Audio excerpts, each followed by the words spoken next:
Hey, what's up, you guys? We are super excited to announce our brand new official See the Thing Is podcast YouTube page. That's right. We are moving off of Bridget Kelly's music YouTube page for our very own, where you can now watch the entire video of the See the Thing Is episode along with long form clips and maybe some more extra bonus things. So go on over now to the description of this episode and you will find the click to send you over to the new See the Thing Is page. And make sure you subscribe, you like, you comment, you share. Mandii and I are gonna be engaging a lot more on the YouTube page as well. We are. Just to get in the comments. Over there, y'all. Okay? We'll see y'all soon. And thank you so much for tuning in. Make sure you catch every episode, the audio episodes every Tuesday and Friday, and all of the videos every Wednesday and Saturday. That's right. See you there, guys. So this is clearly how I feel this week after I threw flowers in the trash can. Oh, God. Oh, my. Hey. Oh, yeah, it got dark. It got dark. real quick. I wasn't ready for that. I was like, oh. Welcome, guys, to See the Thing Is podcast.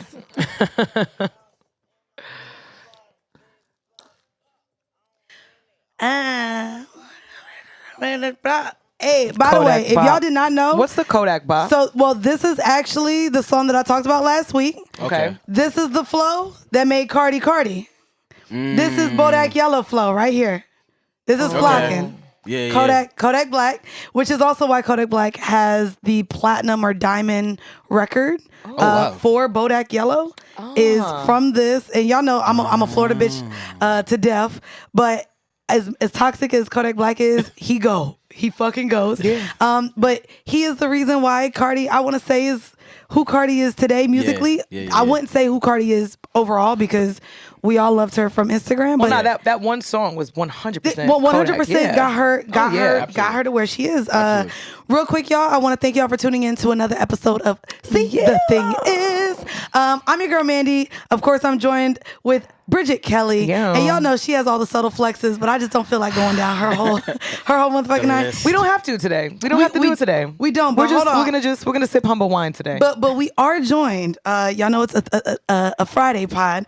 We are joined by yet again another Friends with Benefits. Hey. Yes. Can we get a song for that? By the way. A Friends with Benefits. Can we get I know how you do freshly squeezed. We're gonna have to record benefits? one. We're gonna have to record one. I think we need to get I've been watching Mayors of Kingstown, and at the beginning they have this MTV, like this super ethereal MTV thing, and I feel like we need to do something like that, like pre-record that. Well, I want to give a round of applause. Can you go ahead and humbly, graciously introduce our Friends with Benefits for today? Guys, if you are on Twitter and you don't follow Joel Leon, you are missing out. The applause. Yes. It's like really a round. It's really applause. Yeah. Right. You like I did that? Hold on. Let me see. Can we turn his mic up, please? We need a little more volume. I need him to be amplified. I need to speak up. There we go.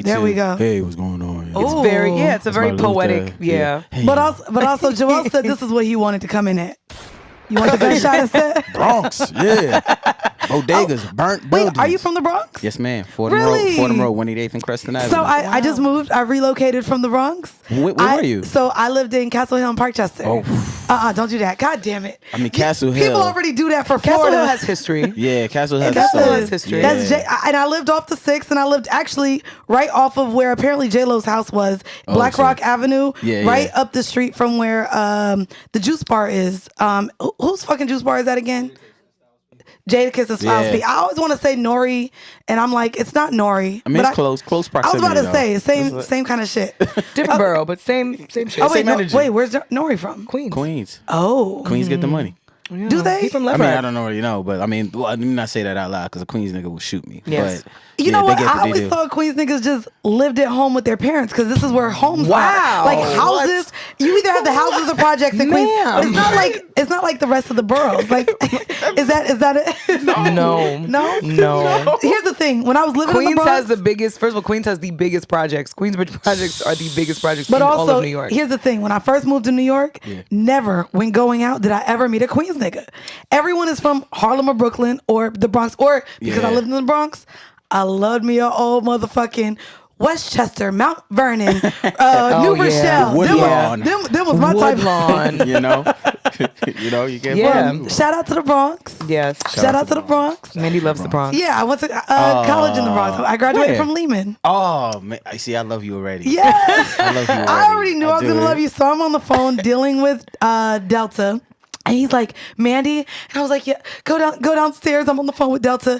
And so I'm not going to be in Cleveland this fucking weekend. And I'm pissed. My flight got canceled. I assume weather, which I already knew. Like, it's flood warnings in Cleveland right now. Yeah. And then it goes from like 58 degrees today to 23 for the rest of the weekend. Jesus. Plus snow. So I was like, okay, but I'm going to get there. And people say global warming is not real. Bro. Yeah, I don't understand that. Like, how do you argue that? Like, I was in a t-shirt like 2 days ago.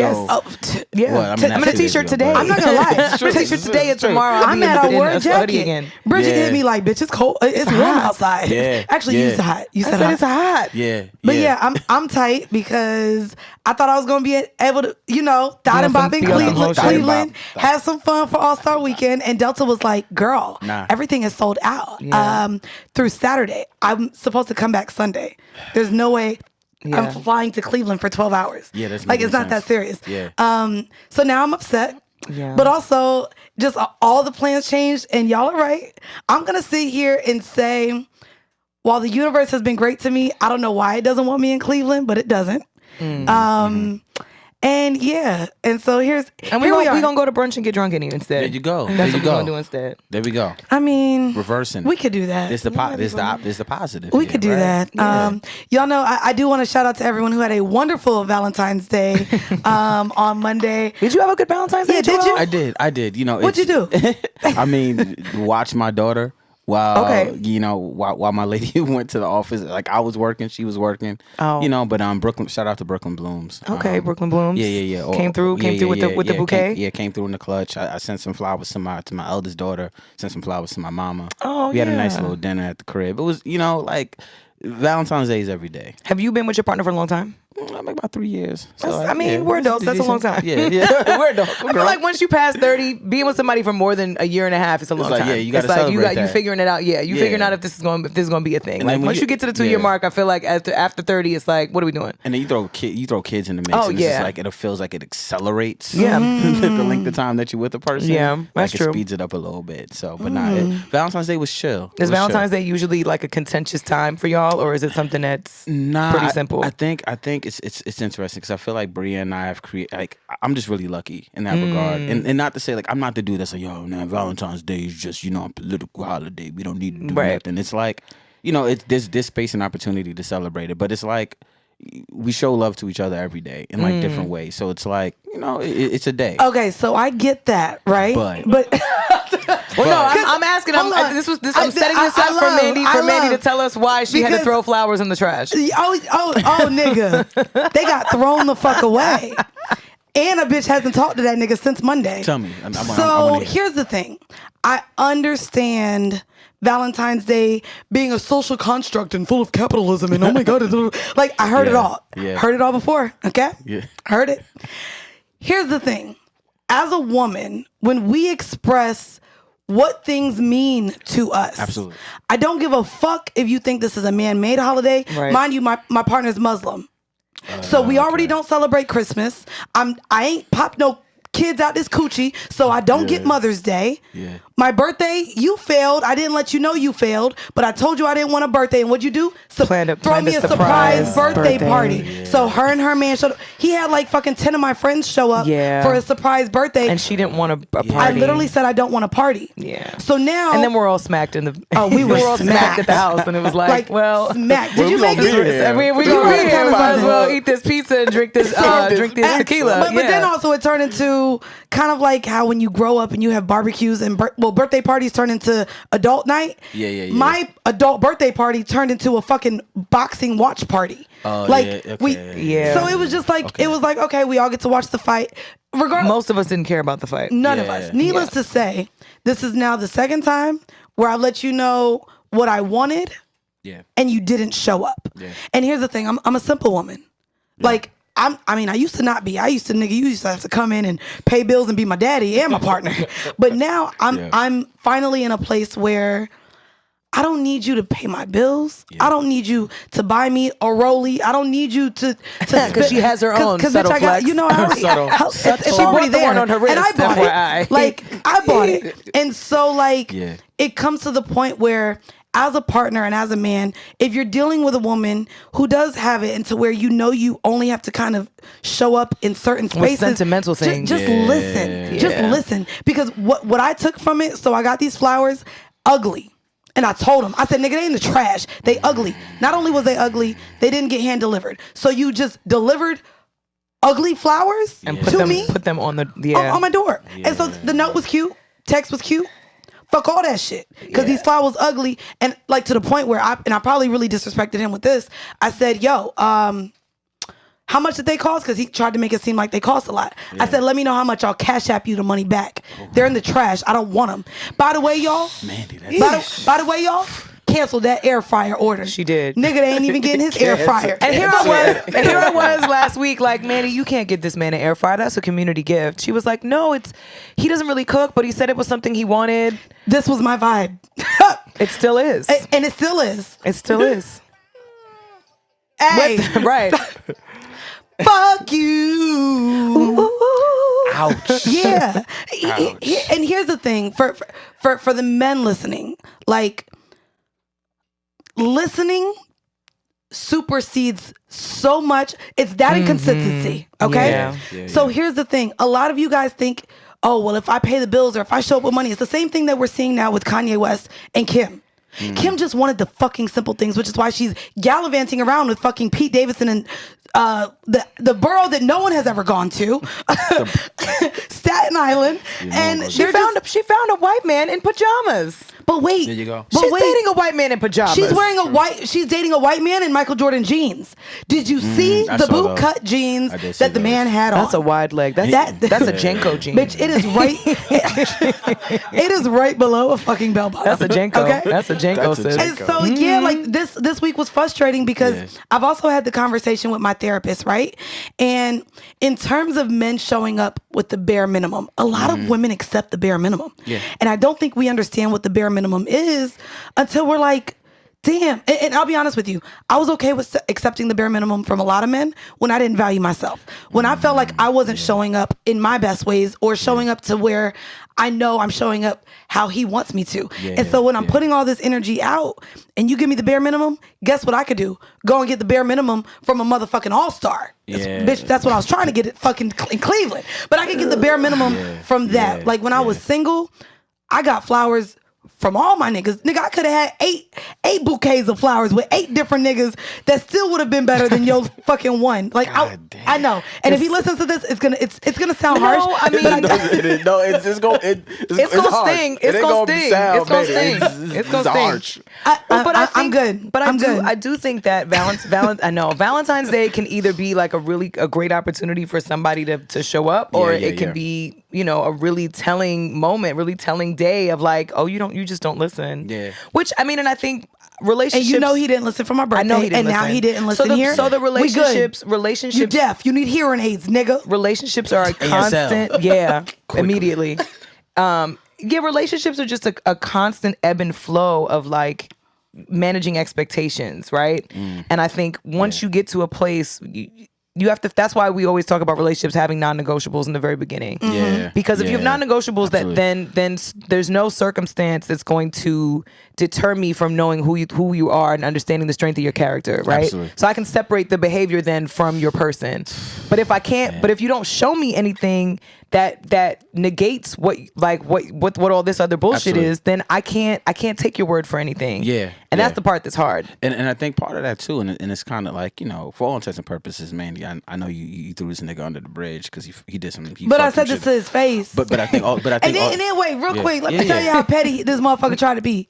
Because then I found out the next day. Then the nigga, while I told him, well, fuck you, I'm canceling your air fryer, he tried to be like, well, I got one anyway. The next day, just to tell me, so I just said that because you said my flowers was ugly. Yeah, nigga, you ain't even have an air fryer. And I know, you know why? Because I listen. Right. Because I listen. Because when you speak to me, I understand the things in where maybe you need something, or you like something, or you're falling short, or even in ways in which I was showing up, like, and things he wouldn't ask for. And that's the thing. Like, you know, not for nothing.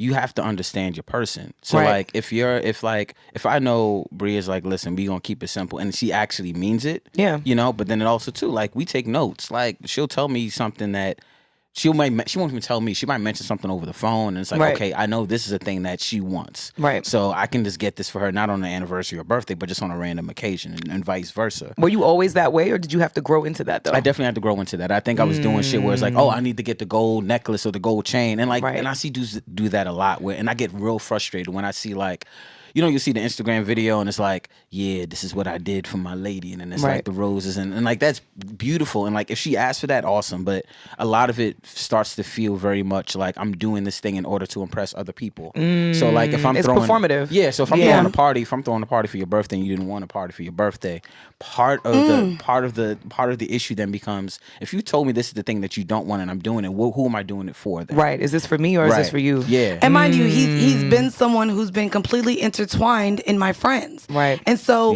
now that you say but that, also is aware and has made note of the fact that even their mutual friends, for the most part, still have much more of a sense of closeness to Mandii than to him. And so there's that sort of desire for him to kind of bridge the gap, which I think, I respect that a little bit, but I still, going back to what you said, it's still very like indicative of him not listening to you. Yeah. It's like, and it's kind of simple. And then like, even what you mentioned, Bridget, like the idea, like, because that all I'm hearing is projection too, in that space. Right. And again, not a judgment, but like, I hope I don't sound ridiculous. I don't know who this man is. I don't know who he is. I mean, he'd be walking down the street, I wouldn't know a thing. I don't know that man. I'm sorry to this man. Sorry to I that love man. that you were like, that's what you were looking for. I don't know this man. She got a whole folder. Listen, a whole folder. but literally, I came in all happy. I brought fucking my luggage that I know is too heavy to even be bringing with me. I brought all the I was like, ooh, I'm ready. I got the thigh high boots, even though it's Cleveland. I was ready just for Delta to fucking cancel my shit. Yeah, just for them to cancel my shit, and then just be like, just so you know, all the flights are sold out. We can't get you there till Saturday night. Well, your flight was canceled though, because you already had it. You already had it. You were ready to go. Delta canceled my shit. Delta, please. Delta, I'm platinum. What you doing to me? Come on now. What is you doing to me? You supposed to work with the universe like me. How else is a bitch supposed to get flued out? Universe. Flued. Flued out. Well, I'm super excited. I know you've had quite the busy week as well yourself. Yes, ma'am. Go ahead. Yeah. Tell us what the hell you was up to. I mean, you know, outside of Valentine's Day, we done with that. Let's get to the tea. I mean, it's been a blessed week. It's been a blessed month, honestly. I mean, like, I told myself at the top of this year, and like, even being here sharing space with y'all, it's like, you know what I mean? Like, it means so much, because, I mean, again, we mentioned this at the top, but like, Bridget, like, I've been a fan of who you are and how you show up in the world for a while. So I'm appreciative of the space here. But now, like, I told myself I just wanted to make beautiful art with beautiful people at the top of this year. You know what I mean? And so, like, we shot some stuff for CBS earlier last week, just around the 988 hotline number, right? Which is now becoming national as of July 16th. Yes. There was an ABC News live panel that we shot to it. Tell the people though what 988 is the hotline for, so everybody's aware, especially with the stats that just came out recently about suicide rates for young black men. Yeah, definitely absolutely. Want to make sure. So, you know, like the suicide prevention hotline has a lengthy number. It's like 188, whatever the case might be. I had had a conversation with Insider about a couple of years ago and talked about my own dealings with suicide ideations and suicide attempts. And so, Andrea, who works at CBS, reached out to me about the 988 hotline number. So it's gonna serve as like a 911 number for mental health issues. Wow. So if you're on the verge of feeling like you want to attempt harm on yourself, you can just dial 988 and it's going to become national as of July 16th. Wow, I love that. Yeah, that's amazing. Yeah, and so part of the conversation, like what I was saying on the call with CBS, man, it was like, don't like that amount. Like when I was going through what was essentially a panic attack. Like I wanted to take my clothes off. Like I was feeling hot. Yeah. And so part of the work for me was I was trying to actually utilize the text function, because they have a text function for the suicide hotline. But like it was clear to me that I was talking to a bot, and all that to say, like the amount of time that it takes to either dial the number, like those are seconds that are lost for another person who might already have a plan, have an idea. And so having a number that you can memorize as simple as 988 that I can offer to a friend, or I can dial for myself, it's gonna save lives. Yeah. You know, so yeah, it's important. Yeah. It expedites the support process. Absolutely. Can I ask you how that's gonna work? Because like, so with 911, when you dial 911, it's essentially you go through a lot of different portals so that they know who to send help to you for. Yeah. Now, with the conversation and the normalization of mental health, with this number, an anxiety, like me having anxiety for a show coming up, or me being stressed right here, like a lot of people still haven't coined in on really the different layers of mental health. So there's a difference between being anxious and whole on being suicidal. And so with this hotline, how are they going to know to send someone to the right help that they may need at that given time? That's a good ass question. I think part of what's become part of the national conversation is also some of the struggle, and something I wasn't aware of. Like 911 took about 20 years before it became fully functional. Like it was available, but like because you also have to pay, like each state is gonna have to budget out a certain amount of money for telephone operators. Right. So to your point, if I'm in Oklahoma and I dial 988, if I don't have enough operators who are also trained to understand and be able to discern whether or not this is an issue that needs to be forwarded to like authorities or whatever the case might be, or to a task force that's assigned to handle mental health issues. There's going to be, I think, some issues, and I think there's going to be some mishandling, unfortunately, potentially. And it's going to be a long road. But I think part of that too is also it's a communal effort. You know, like I think so much of I think what I've seen and what I've what's kind of been disheartening for me is how we start. When we talk about mental health, we make it feel like a very singular issue, right?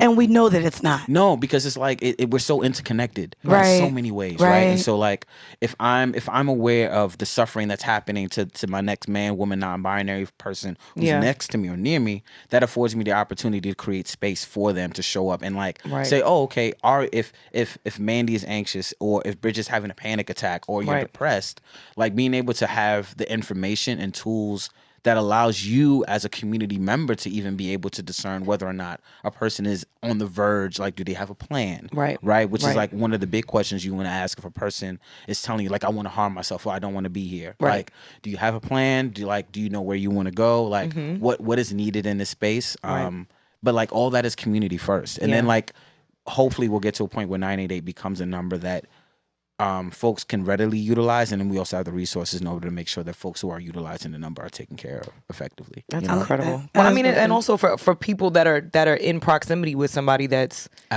that's experiencing something like that, right? Like 911 serves as that for, you know, children watching stuff happen with their parents, or you know what I mean? It's like for anybody even that's a family member or a friend that's like, listen, my friend is being really cryptic with text messages and things like that. They've been experiencing some different situations. This is so that kind of, I think in that regard too, it's going to be really helpful for the people kind of around, because I think that's hard too. I think for those of us navigating, I mean, we've normalized the conversations around mental health, right? Absolutely. But the next stage is equipping everybody that's in proximity with somebody that's experiencing this to have the tools to help be as supportive, or just remove themselves completely without causing any more damage or any more harm. But also the trauma associated even with the fact that it's still police departments that are doing wellness checks, like the trauma and PTSD associated specifically within our community regarding those being the people that are called upon for wellness checks.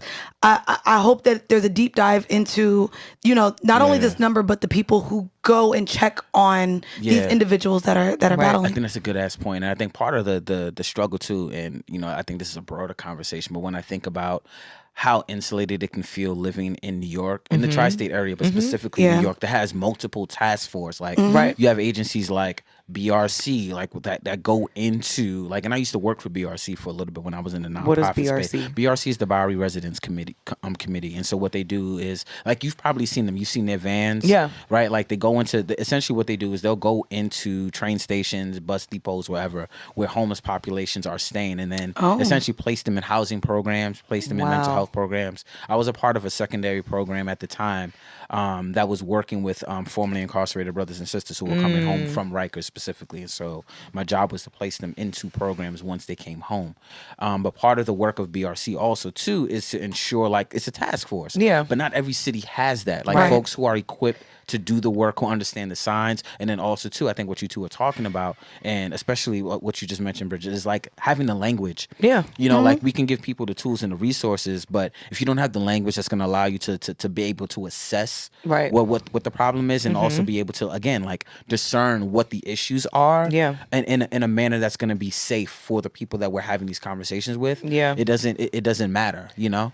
Which I think is an exercise that I wish we had more frequently. Yeah.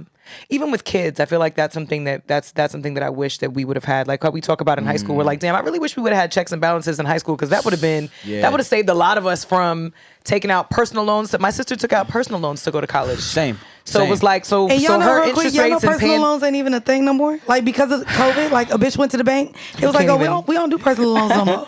They said we still trying to pay y'all whole, get our money back from the PPP? panorama. Yeah. From the And then the business loan is like a whole nother process, of course, because of PPP, SBA. Like, banks ain't even like loaning bitches out shit no more. And I'm like, well, shit. I'm trying to do so.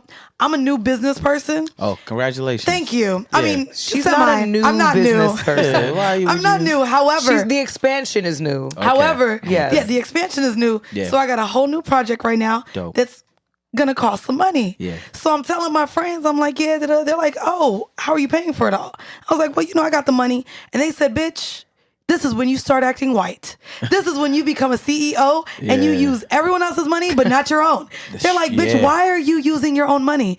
So yeah, Because she wants to own all of it. yeah, but a bitch was on the phone with fair. Amex and was everything like, hey, I need to borrow some. Hey, give me some. Apparently y'all handing shit out, and I ain't supposed to be spending my own money. So let me just get some money, please. Get it, please. So that's what I got going on.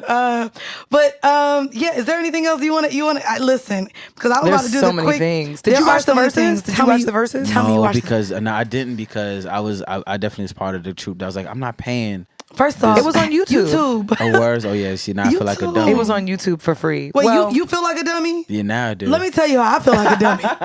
Let me tell you how I feel like a dummy, because I came in here and capped like hell for motherfucking Musiq Soulchild for him to get up there and motherfucking embarrass my ass. Really? So I'm real quick. I'm looking at the camera. Hold on, no. Anthony Hamilton, real quick. Sorry, and then you can speak, because I want to 'Cause I apologize. told you. I want to apologize. 'Cause I I want to told you. apologize.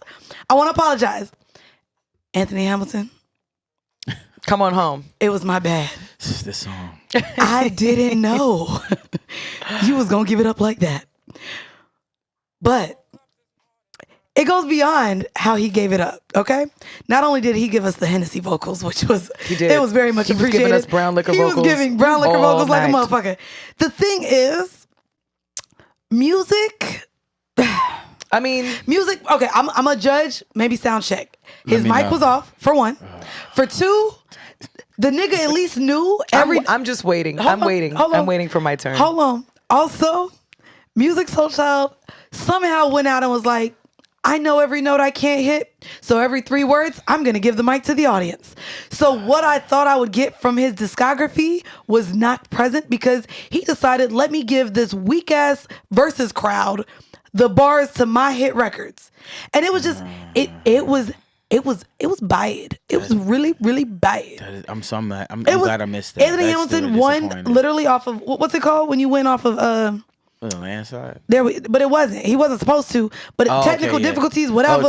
Oh, That's why he won. But he bust Musiq Soulchild's ass. Man, I love music. Oh, Like, did you watch it? I mean, So, What are your thoughts, Bridget? Share, please. so the argument that we had was that Oof.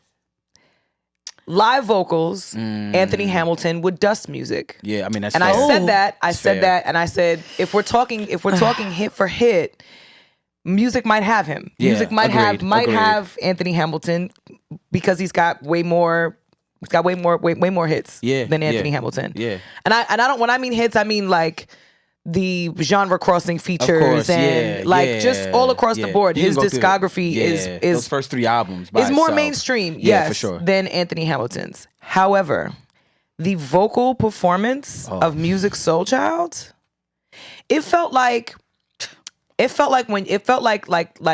amateur hour at the Apollo when someone knows they can do runs and just does every run that they know, whether they land on the right note or not. And you're ashamed of yourself. Why are you not embarrassed? That's so disappointing. It was embarrassing. and here's the thing, right? I cringed. I cringed in my bed. It was that bad. Luckily, people on Twitter were going, and shout out to Rob Glasper. That's my guy. He came out and played keys with music and music still. And you know what? I'm not going to blame technical difficulties. What I will say is no. Okay. No, because music can sing. So And so this was my gripe, right? And I said this around the Ashanti and Keisha Cole verses as well. And a lot of people got on me and were like, well, how can you say that? He's a good singer. Let me be clear. If we're calling somebody a professional singer and we are giving them the title and the accolade of being great, I'm expecting you to be great when you get up on stage and perform. You don't buy tickets to an NBA game to watch professional paid athletes throw air balls. Right. It doesn't mean they're not a great player, but if they have a trash ass game, we have to be able to say they had a trash ass game. Yeah. I was disappointed in the vocals because I've seen Musiq Soulchild at City Winery several times. Shout out to his team. Yeah. I love them. I think they're great. I've worked with Musiq in the studio. He can sing. You know his team? Yes. His stylist? So I was upset. Who gave him this goddamn denim crop top hoodie with the blouse underneath you know his team? Do you know his stylist? I need to know who dressed this motherfucker. I don't know the stylist. Well, who dressed this man? I did see a tweet that said that Musiq was dressed like a Fashion Nova denim pocket. Which made me laugh because I was like, most Fashion Nova jeans don't have pockets. But if they did, it would look like this. It would be this. It would be this, right? But Tina knows how he matched it with the denim hat though. Or if Tina knows back in the day had some extra denim after making 3 outfits, this is what she would have done with the scraps. Yo! After she made some fire ass shit for Destiny's Child and she had the leftovers, this is what would have come out of the leftovers. Right? So embarrassing. No, are you not embarrassed? This was, but we have to be able to say that somebody can't perform what they didn't give a good performance. I'm not insulting him as an artist. I'm saying I've seen you live. I know what you're capable of, and this was not it. I'll say this, I've never forgotten this, and God bless the dead. Gerald Levert had been saying, he was like, listen, you paid $20-something for a CD. Right. You heard the music. When you come to see me live, I need to give you something more than what you paid for. Yes. You know, like and it's exactly that. Like you're expecting to hear, like I know all the songs already. Right. Like I didn't come here just to hear the songs. I came here to see a performance of those songs. Yes. And if you're not delivering, like, you know, there's folks who I love in hip hop and R&B who just not great performers. Say their names. Who? Nah, I ain't gonna. Who? That you won't say? Nah, I can say it. I could not stand Future live. I already can't understand his words when it just drop regularly. So I went to the Purple Rain. I don't know the mumble rap either. Purple Sprite? What was it? It was his Purple something tour, and it was him, Ty Dolla $ign, and I can't remember the other artist. Could you look it up? Was it Gunna? No, because this was a couple years ago. Oh. Anyways, it was the Purple something tour. Oh, there we go. No, that's not it either. I don't know. Anyways, I saw him in Houston. Purple Rain. There we go. Purple Rain tour 2015. I told you, it was back in my whole days. I ain't gonna tell y'all, I watched it in Houston. But went there and I was like, what is going, like, why am I here? Yeah. The music, like the beats just didn't go, like live, completely underwhelmed. Like not a fan. And it's also kind of what I said last week, which is where I understand Kendrick, great performer, to me doesn't give what I want. But I've heard the same thing said about J. Cole, and you know I love J. Cole. Yeah. I think for everybody it's hit or miss. It is. It's subjective. You can be a great performer and not give top tier performance every time. It happens just like with an athlete. You don't win every game. You don't have triple doubles every game. It just happens that way. It's not a sports podcast. This is not a sports podcast. But I also think, to your point though, Bridget, I think we're also talking about folks who are generally just not good performers. Like I think, and like I think we grew up like, you know, when I think about the Run DMCs of the world, right? Yes. Like there's no pyrotechnics. There's no. It's like very bare bones production and still giving you energy. Yeah, I'm not standing in one place holding a microphone. And like rappers tend to be, and like Musiq, I think is actually a good case study for that, because if you remember, like Musiq went through that phase when he became like a rapper, and I think part of it is because people weren't buying his shit, unfortunately. But I think part of that is like Anthony Hamilton is like church singer. Like I know how to perform for people. Like that's old school, nurtured in like there's a way that he sings that like I'm just watching this clip now. Like there's a way that he's showing up for the audience and the energy that's like calibrated. But also, and I love that. Yeah, and also he performs a lot more frequently now than Musiq Soulchild. From what we see Musiq come out every couple years and do like a slew of shows, and they're great shows. That's what I'm saying. Like, are they? Yes. When he performs live with his band, they're great. Why did we not get that for here? He had one in-ear in. And one out. Okay, talk to what that means then. Yeah. So a lot of singers, depending on the venue, right? Yes. Usually if it's like, I mean, for me, it's in some theaters they're pointless if you have wedges in the front on the stage, because you can kind of it minimizes the sound reflection, so you can hear yourself. But like for like outdoor festivals and things like that, the sound echoes, so you can't hear yourself well on stage if you're outside. So they mold earbuds basically that go in your ears, and they're uncomfortable. I will say that. Like they take getting used to, because you feel like you're underwater. See? Like if you ever gone scuba diving, it feels like that. Like when you're equalizing and you're going below a certain depth in the water, it feels like you just, it's pressure. You can't really hear. But the in-ears are supposed to be, when they do sound check, they're supposed to be customized to what you need to hear. For this. So no way. So, I mean, not all of the notes were bad. That's what I'm saying. It just wasn't a good one. When one of his in-ears was out and one was in, sometimes that works, but sometimes that doesn't. He was searching for a note all night. You're hearing and to no avail. He couldn't find it. The note was missing. And it was was like finding water on that bitch. Where is the note? Yeah, it was. You can't find it, can you? It was unfortunate. I would have picked Musiq too. Like I did. I love like Musiq is like. In terms of the discography, yes, but as far as live vocals went, Anthony Hamilton washed him up. Yeah. Washed him up. But what I wanted to get back to as well, just before we get off of this, in terms of talking about performers, it's one of those things that I've heard. So I've gotten to see two women performers. So women, I feel like, have to show up differently anyways. What Beyonce gives, what Doja Cat gives. Absolutely. What women have to show up. Men just have to show up in their fucking basketball shorts. They just gotta sing.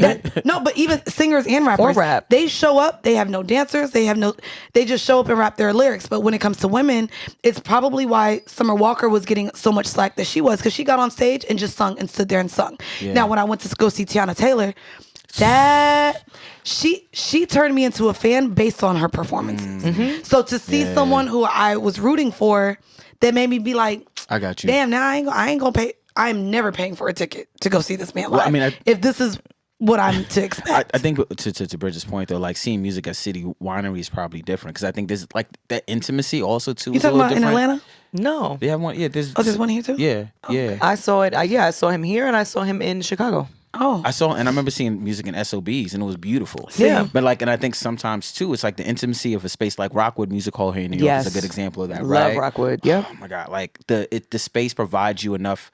There's enough of an acoustic environment for you to kind of like do whatever you need to do, but then the intimacy of the audience allows for a lot more, I think, dynamism when we're talking about storytelling. And granted, I missed this, but again, Anthony Hamilton, he's been performing a lot more, and then like. He is a like classic old school Jackie Wilson. Yeah. Like I'm not dancing. Let's go Jackie Wilson. I'm gonna give you vocals, and I'm gonna catch every single pocket of the audience with what I'm doing. It's different. I want to shout out to everyone who tuned into the Verses and at least enjoyed yourselves. I apologize for all of y'all who actually spent the money and didn't just go looking for the free version, because bitch, I saw it on the YouTube for the free. So shout out to all of y'all who spent that $2, $3, $4.99, however much they were trying to charge y'all. I was not trying to pay for that Triller fight. I wasn't. But we have a lot more to get to after this break, y'all. All right, you guys. Well, you know it is New Year, New Me, New Year's resolution time, which means it's time to prioritize our workout routines, but also our health. And I started taking Athletic Greens because I really wanted to experience something a little bit different, right? I think getting into a routine is really hard when you're trying to work out and eat right and cut foods out. And what about cravings and mood swings and all that stuff? And hormonally, as women too, it also gets really tricky. But what about your greens? Is it easy for you to like just eat greens every day? Well, not really. Me neither. It's not that easy. Not But that I will easy. say it's lifestyle friendly, whether you eat keto, paleo, vegan, dairy-free, gluten-free. The multivitamin stuff is always really hard. And we always, if it's not Flintstones vitamins, we haven't taken them. It's tough to take vitamins and it makes me feel old, but at least with the multivitamin that comes with Athletic Greens, I feel like I'm getting all of my daily dose of everything. To make it even easier, Athletic Greens is going to give you a free year's supply of immune-supporting vitamin D and 5 free travel packs with your first purchase. All you have to do is visit athleticgreens.com/STTI. Again, that is athleticgreens.com/STTI to take ownership of your health and pick up the ultimate daily nutritional insurance. And we back. Yeah, that's our transition song. That was good. That sounds a good. This is good. And it feels good today. It's warm outside. It is. It felt good. It still does. Now I'm sad, bitch. It still That's okay. does. It still even does. in It still feels spite good. of. Yeah. And this is something about you. Yeah. Hey. Yeah. All right, so we got a lot to get to this week. I didn't know. You go ahead. Lead us where we going. Let us know where you trying to take it, baby. Well, I mean, yeah, I wanted to talk about the Kanye documentary just briefly, but Joel hasn't seen it yet, so I don't want to do too many spoilers. He saw the trailer. I saw the trailer. So, Which I mean ultimately, like for the most part, it still kind of You covers. lucky you wasn't put into no group chat with me because I would have gave you your It would have homework. been all the spoilers. I would have gave him his homework. Yeah. I would have hit you this morning at 7. Like, hey, did you catch the first episode of the Kanye doc? Mandii is the friend that does no concept of time. Oh, nice. Fair. Like it's Fair. I do at 6:30. night. I'm not hitting you late. It'll be Sunday. nobody It'll late. be Sunday morning at 8:30. Good morning. Hey, everybody. Just wondering if you saw the email that got sent out, and I'm like, Mandii, I have to hit her on the side, like Mandii. But I don't Sunday. hit you late. No. I mean, You that's don't hit fair me late. though. Like I'll take early morning over like. Thank you. I'm not like hitting 12:30. Nigga, I'm still asleep. I'm not gonna hear But it see, anyway. but I'm asleep at 12:30, so you're Yeah. not gonna get a response. You're not getting a Exact text same. after me. I'm like half past sleep. 9. I'm like half sleep, like 6:30, half sleep. So Gotcha. by the time Yeah. it's like I'm still trying to hold on for that last 15, 20 minutes. That's Yeah. usually when So Mandii I texts me lied coming to in. myself. The boundaries that I set last year for business was 9 to 9. Okay, that's fair. However, That don't in work. 2022, I'm changing that from 7 to 7. Okay. I All right. think like It's I'm early. up early enough to where Yeah. I just get a lot of things done. That's like by dope. 9 Okay. o'clock, I done had half a day. She came in, we came and took the Uber. I had such a long day because I know I had to pack for Cleveland and now I'm not going to. And I wanted to clean my house. I wanted to get a lot of things done. I also had emails. Yeah. We had to talk to, I had a lot to do this morning. Yes. So by 10, I opened up that bottle of vodka, baby. Okay. A bitch had a vodka soda early because I was stressed. I was just already. I showed up. I had half of a Mandii, day fair. at, Yeah. by Mandii 10. had a mason jar with mason with the okay, that's not bad. I was expecting a wide Oh jar nah, that you no. put Well, it's a little. Yeah, plants I in. guess it's a mini It's a mini jar Yeah. That's So cute. Oh, sorry. with So- the reusable straw with the. Look at you, With the metal environmentally straw. friendly. I am Get out of environmentally it. friendly, and I metal actually straw. got that. There's this place in Brooklyn that sells sangrias, and I just Oh, take all the yeah. cups every time they serve it to me because I'm like, well, this is cute. Let me take Steven this to the house. We're stealing cups now? First off, as black folks, let's not act like every time you don't go to the motherfucking crab shack, you take the crab crackers. When I go to No. town, I Yeah, used to take the yeah. little doggy with his Yeah. butt up How in the many air. crab crackers do you need though? You just Like need once you one. get one, Yeah, because then Yeah. because it's like lighters. When niggas come to your house and use the crab cracker, it go You missing. eat a lot of crab. I don't know like anybody. crabs. I don't know I anyone like that's crabs. ever stolen a crab cracker from me. If Asante- anybody ever took a crab, if anybody ever took a crab cracker from my house, you were not invited back. Okay, but lighters, A cup, I understand. lighters, Lighters, a cup. chargers. Charges for sure. I can see that. Chargers, you're But- wildin'. The way that Apple now sells the cube with the cord separately, I'm gonna write my name on that shit with a Sharpie now. yeah, I'm not 'cause them playing shits that is game. thick, too. It's They're like- expensive and they're Oh, yeah. I ain't gonna hold you. If a friend comes to my house and steals my charger now, and I got a 10-foot cord, Grand Theft Auto, I'm calling the cops. You going to jail? Theft Bitch, Auto. this is a felony at this point. Here we go Because again. they are like $600. They are. expensive. They're expensive. They're expensive. They're expensive. I This is did. true. I wanted to talk about Kanye, but I did want to because one of the things that I loved about, which I mean, you see kind of some of it in the trailer, is the dynamic between him and his mother. And I think what we've kind of lost about some of the magic about Kanye is the fact that she was such an instrumental part of his creative process. Not just as a mom, but I think as an artist, watching that and watching how loving and passionate she was about his craft and his pursuit of his dream. It's just so rare to see. Because it was creative, right? Like whenever we hear about people's parents being involved in their situation and their process, it's always from a business standpoint. It's always like, yeah, my mom was always there for me. She was managing you. Exactly. So she was counting all the coins, and she might have set you up to be straight later on in life. But as far as like really being like a really incredible, just an incredible just picture of love, just pouring into him at all times. I think watching that on screen was just it was eye-opening, because it gives some insight as to the confidence that Kanye has always had as an artist. And it's funny because we talked about this briefly before we got on air, but like when people talk about Kanye, and then they talk about essentially like this exaggerated version of that we're now seeing of Kanye, which is very much, I think, a part of his mental health disorders, right? Plural. I think also too, it's easy to forget, like even again looking at this trailer, Kanye's been saying the same things about himself. The same person. I remember I used to hear stories of like Kanye being like standing on tables at bars and being like, "I'm gonna be famous," and like folks were laughing at him because no one believed him. Right. You know, like even this rhyme, like even watching this Rhyme Fest like conversation where he's like, I'm calling myself a genius. And like that's his mom. That's his mom empowering. And like, I think part of what you and I were talking about was like young black men generally are not given the opportunities to see reflections in themselves in a way that's not just affirming, but also like celebratory. And it feels like Mrs. West was a person and an individual who's creating space for that for him in a way that was like a fan. Like my brother can quote like lyrics to like shit that I wrote or like rap to or whatever. Really? And that to me, but like when you're talking about Kanye's mom, it's fandom. It's not just I'm supporting your career and like creating space for you to thrive, but like I'm invested in your humanity and your artistry, which is like a way different level of conversation. But also we don't frequently see that with black men, right? We don't, especially black artists, we don't frequently see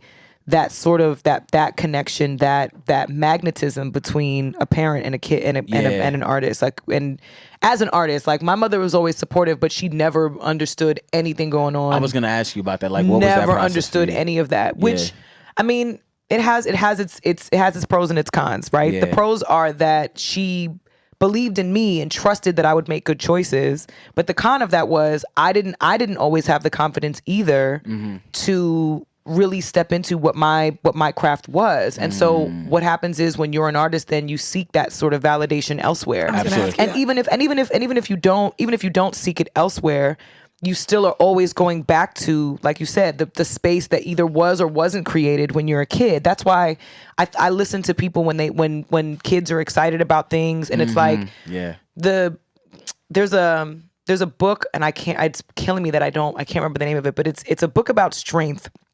And basically, it's a strength finder book. But basically, the premise of the book is about the fact that our system is backwards. The way that we approach people's learning processes is backwards. Absolutely. Rather than amplifying and emphasizing the strengths that someone has, like in education, for example.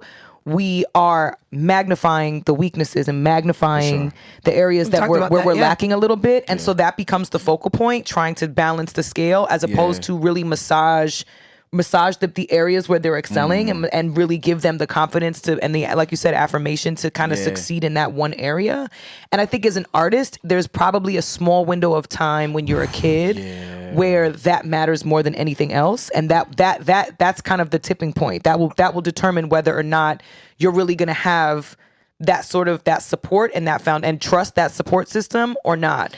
And he always had that support system. One of the things too that I noticed with him, and I just had to have this conversation with my homegirl this week, because how I view her is not how she views herself. And that's most of us, I think. But I can't get too deep into it. But basically, we had to have the conversation of imposter syndrome. And something that I didn't see Kanye having. Ever. He felt like he belonged in every single room that he was in. And even if people didn't view him in that way, he knew y'all gonna see me that way one day. And in terms of, especially being a creative, right? You may find yourself in rooms and you're like, whoa, I'm really here. How did I get here? Am I supposed to be here? And so you can have all of the confidence in the world, but once you start seeing yourself get into certain rooms, that's where that confidence that you had a lot of times is completely removed. And now you start to question your own abilities and your own journey and where you believe you're supposed to be. And I think that was one of the best things that I took from the first part of this series is that not once did he sounds like the Kanye that I just listened to a couple weeks ago on Drink Champs. And I think to be fair though, with regards to that conversation, man, I think we also have to look at the intersections, right? Like we tend to look at, like, especially if we're talking about a community of black men, like we don't think that we're privileged. I'm still a man when I show up in a space, right? So like and it's not to say that black men don't suffer from imposter syndrome. It's very much true. I remember walking into a conversation with a publication that shall remain nameless, and I love the shall remain nameless. Yeah, I love it. There was someone who was running editorial at the time, and they kind of asked me this question, like how did you get here? And it was a white man, and the question kind of felt like a snide, like it was condescending a little bit. Yeah, and I remember I said luck. And like in part, right? What am I doing? Like, nigga, what are you doing? No, like, what are you doing? Luck. When I left that room, you were upset with yourself, and I was like, nah, never again, never. But I think part of the imposter syndrome, especially if you're a black woman in entertainment and creative spaces, patriarchy doesn't allow you the room to show up in ways that is your fullest confident self, because we're generally looking at ways to deflate that. But also men have they've already predetermined in their own minds the areas in which we're allowed to be confident. Absolutely. And so if we're confident in ways outside of those parameters, then we're a threat to them. Absolutely. Niggas be mad. Oh, they be mad as shit. Don't let a bitch pull up and stunt. Like, that's why I ain't gonna hold you. As soon as I got money, I was like, you know what? I'm gonna buy a bottle. And no, nigga, you can't drink out of it. You could stand right here in this section and look pretty like right. You could stand right here in this section and look pretty like the rest of these people. Yes, I was like, no, you don't get a drink out of my bottle, but no, like Mandi's VIP, like Rosa Parks a VIP. That's what I'm talking about. No, yo, chill. Now they can stand there. They can stand there, but you ain't drink. Hey, ask if you want out that bottle, and I'm gonna make sure the woman pour it for you so you don't overpour your shit, nigga. But how do we draw the line between? Because I think recognizing imposter syndrome is important, right? But it's like watching that gave so much breath to the idea that Kanye has not really done that much different than what a lot of artists have done, right? Other artists that are not black, that are not black men, popping, and they never made it. Yeah, well, I mean, and we don't get to see into all of these things. Also, the other thing that I think is really powerful and why it's become such a chip on Kanye's shoulder, the process of getting your music heard 20 years ago. No artist would ever have the stomach or thick skin for today. Not a single solitary one. Because most artists don't know what it feels like to play your music in front of somebody's face and have somebody either ignore you or just don't give you the reaction that you're looking for. Absolutely. And they just dismiss you entirely. Most artists will never understand what that feels like. To have somebody sit with you, play in your face, and then you go home and they're like, nah, I'm good, never mind. And y'all, this is the song that he was playing in the fucking office, and nobody was like moving. This song. And he's rapping his first verse, like, so she named her daughter Alexis. Like, wild. And I'm like, wow. And everybody else is answering emails and they were taking phone calls. And they were like, at one point, it was like, hey, can you turn it off real quick? Because I got a meeting. But thanks for stopping by. Thanks for that. Which, I mean, and granted, to provide some context, Kanye was was relentless with this process and showed up several times to play music in the office. But I really do think that there's something to be said about, like you said, him never having imposter syndrome. And I think we have to find that sweet spot between imposter syndrome and just pure arrogance and narcissism. We gotta find that sweet spot. I also want to draw the parallel. Hypocrisy, here we go. Watching this documentary vividly enjoying it. Yeah. Brought me to where I'm able to separate the artist from the person. And I say that because we've done this cancel thing with R. Kelly, even though, bitch, I love that song with Sparkle. But when I was watching this, I know that on my timeline the whole week, I've been discussing my disgust for his behavior towards Kim right now. Absolutely. And I do want to talk about it. I briefly touched on it last week. But again, if this man was not Kanye, Oh my God, yeah. what he's doing Under is the scary. jail. And here's the thing, right? See, the thing is, bitch, I grew up watching Lifetime. Kanye is acting like a Lifetime character right now, which normally ends really badly. Somebody For getting sure. killed, somebody dying, someone being hurt, someone sure. being scared for their life. He also today just started following Pete Davidson, which again, now it's to me asinine. Also for all of y'all following on Instagram or following in real following life? on Instagram, but probably in real life as well. I was like, wait, where are we following? You gotta be real. It's really unfortunate because also Kim said, yo, stop, because if something happens to Pete, it's your fault. Yeah. This is scary. This is not good behavior. I know that, and it's crazy because I had this conversation with my homegirl the other day, and she said, yo, her reasoning for even liking ugly niggas, she said, verbatim, she said, is because I want men to be obsessed with me. And I'm like, this idea for that women also just want men to hold an obsession for them creates this type of toxic environment. Yeah. But it's what leads us to all of these Facebook lives where men are going and shooting up their wives, their girlfriends, the mothers of their children. And I really implore you guys to like not laugh. Stop with the jokes. This is not safe. This is not cool. And for y'all that thought he stepped back because he posted something about, sorry guys for typing in all caps, clearly his publicist team, and then he came right back with more memes about Ski Davidson. I just airdropped something to Asante that I wanted him to read because my Wi-Fi is not giving me what I need it to give. From this psychologist online named Dr. Ebony. And now it's not available. Great. No, maybe he spelled it wrong. Oh. There we go. There we go. She said, in response to Ye's behavior, someone commented that I wish my man would act like this about me. This tells me two things. One, abuse and chaos are the only forms of affection and attention some people have ever known. And two, when you don't have healthy attachment and boundaries, harassment is a dream. And I literally just had this conversation with my friend. Whoa. This is it. Harassment is a dream. Yeah. That's a lot. Like that just made me feel heavy as fuck. But harassment, I would say there's not a fine enough line drawn between harassment and obsession. Absolutely. Or, you know what I mean? Yeah. And so you think someone loves you because they're pulling up at your job? Mm-hmm. You think they love you because they're calling you 20 times in a row? Yeah. You think they love you because if they can't get a hold of you, then they call your mom, then they call your best friend, then they call your sister, then they call your brother?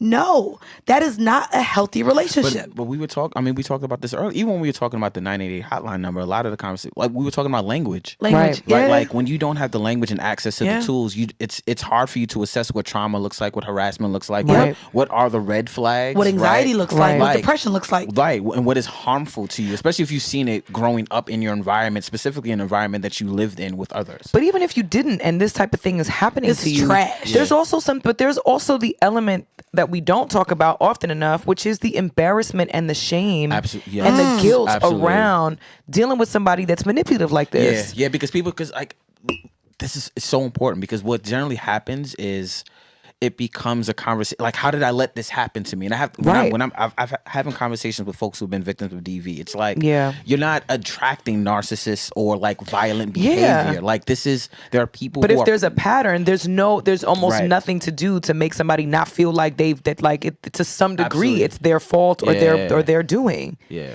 Because I mean, I'm watching this new show called the Girl Before on HBO. Okay. Did you see it, Asante? I saw the trailer for it. So the trailer look all right. It look all right. It look all right. But It's with Gugu and Beth Raw, I think is her name.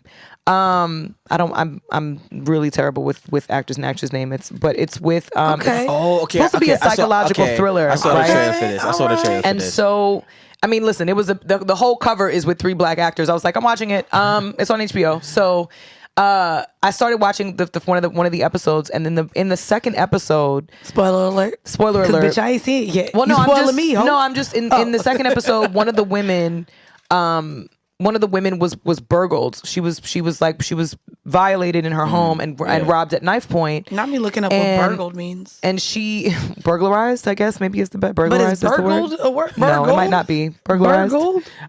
It's a word. Past tense, burgled. Enter a building illegally without intent. Yeah, especially theft. Oh, bitch, so burgled. Bitch, you teaching me? I ain't never heard like burglary, burglarized. I ain't never heard of burgled, bitch. ED. So this woman That's the title of this episode. Burgled, bitch. Burgled, bitch. Burgled, bitch.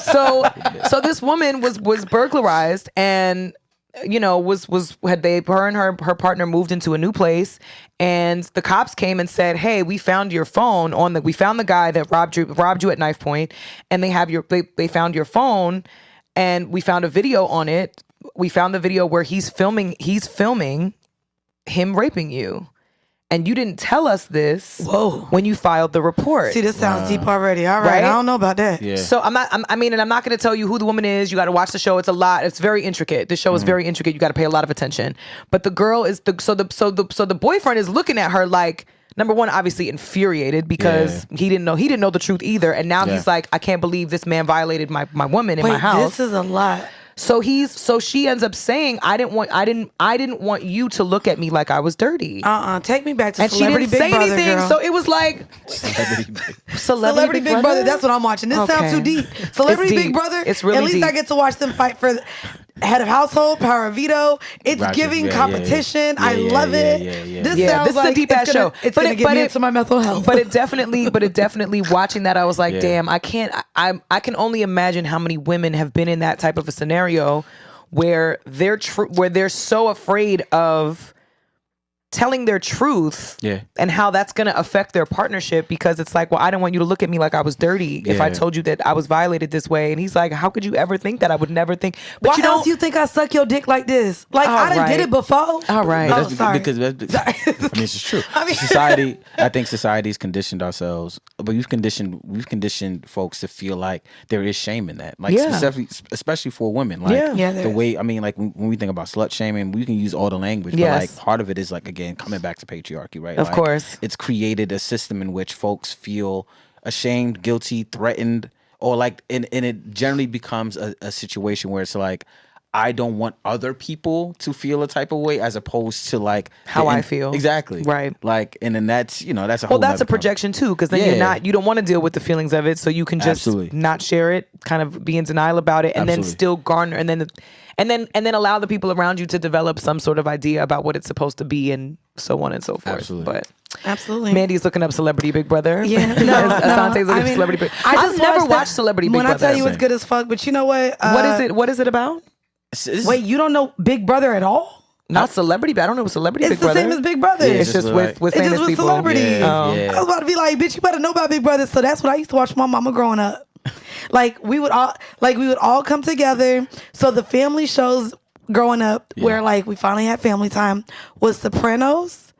Big Brother and American Idol. Family show. I mean, listen, listen, my mom loved. Oh man, not the family show. It was Sopranos, Big Brother, and American Idol. Oh, those were like the shows that I remember. Like all of us got in the living room together. My mom watched it with us, and that was our thing. Dinner was served, like those three shows. That because you made me think of TGIF and like how different family. Wow, like family time is. Yeah. I mean, growing up though, like I mean, we had the dial up, so bitch, only one person at a time could even be on the computer. So facts. I mean, one computer in the house. And mind you, my mama really wasn't for MySpace, so we had to wait till we got to school to browse our.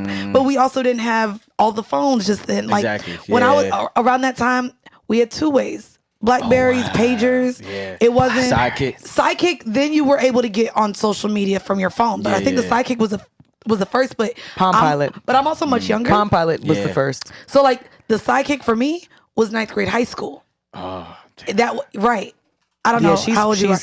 I'm a 90s younger. baby. Yeah, she's younger. I'm a 90s baby. She's a little younger. So don't do that. No, I mean I'm 5. Don't do that. I'm First I'm off, 5 don't years. do that. I have 5 years on you. Because this bitch is like, girl, I had the sidekick when I was singing with Jay-Z on stage. No, like when I we did was not. on tour. No. Oh, By go then, ahead. You had an iPhone by then? By then, I had an iPhone. Oh, damn. Correction. Yeah, so I had an iPhone. Oh, okay. My bad. I did. So it wasn't that I long ago. had a Nextel when you were in college. Oh, like no. that. I had the Nextel in 9th grade. Not even. You were in middle school when I had a Nextel. Oh, well, when I had a Nextel, I had it only for the and it was only so I could chirp the little niggas. And then I had my little razor. Y'all know the razor was We used that. to get in trouble with the chirp though, because that joint, you would send Go the alert off in class. That shit's loud as hell. Loud And so as he's like, fuck.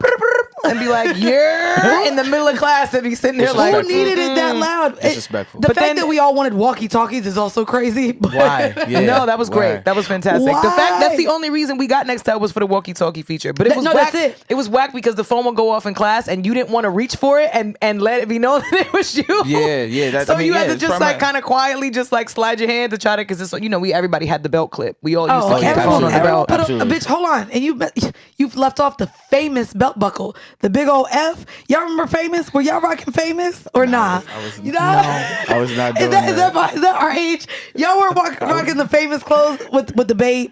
Like, y'all remember when Wayne had all of us dressing like skaters, where we were Yeah, I like, do remember ooh, that. this was. Oh yeah, this Got was my like, Vans on, but they look like sneakers. Yeah, I was like- that was like what, That was- 2004, 3? Yeah, see, 13, 14. that was me. That was college. Yeah, Yeah, that was see, that was my trio. senior year of high school, so Yeah, that was a I- rush. Oh my God. Wow. I That don't- was a time. Famous. You don't. I do remember It was this. Travis Barker's I do clothing remember line. this. Yep, I remember Famous. Oh, okay. Yeah. Okay. I never wore You Famous. never but I wore remember Famous? this. Wall right there. That's Paul Yeah, Wall. like Hey. everybody wore well, okay, maybe not everyone, clearly. But in Orlando, bitch, this is what my school was made out of. And of course, Bathing Ape too. Oh, Yeah, no, Like, that Babe was and I love that definitely it's for made a us in that comeback. time, yeah. I love that it's made a Yeah. comeback because now I can afford it. Bitch, I couldn't afford this shit in middle school or high school. But now I can afford it, so I'm gonna be rocking Do some it. Babe. I love it. You know? Well, we got so much more to get to, guys, after this. Online shopping is not slowing down anytime soon. Y'all know during the pandemic, I started a whole subscription box company and shipped out merch to you guys, and I would not have been able to do it with ease if it was not for ShipStation. With ShipStation, you'll never worry about shipping again. Make the switch to a solution that handles all of your shipping needs quickly, affordably, and painlessly. The crazy thing about ShipStation is you are offered different type of rates for your labels when going through them, whether you're shipping out one or whether you're shipping out hundreds. The label costing really does go up, and of course, ShipStation offers the best rates. So save money when you compare carrier options and choose the best shipping solution every time. Save your sanity knowing your orders are handled and you're getting the best rates. So make shipping the easy part of having an online store. You have bigger ideas to think about. Ship more in less time with ShipStation. Use our offer code STTI to get a 60-day free trial. That's 2 months free of no hassle, stress-free shipping. ShipStation, make ship happen. There was an announcement made. Can you pull up the Coachella news, please?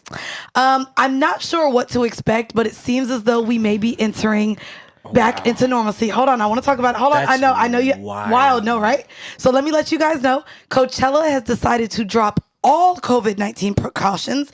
Attendees won't be required to show proof of vax, negative test results, or wear masks. Rolling Stone reports that they have recently updated their website to reflect all of these terms.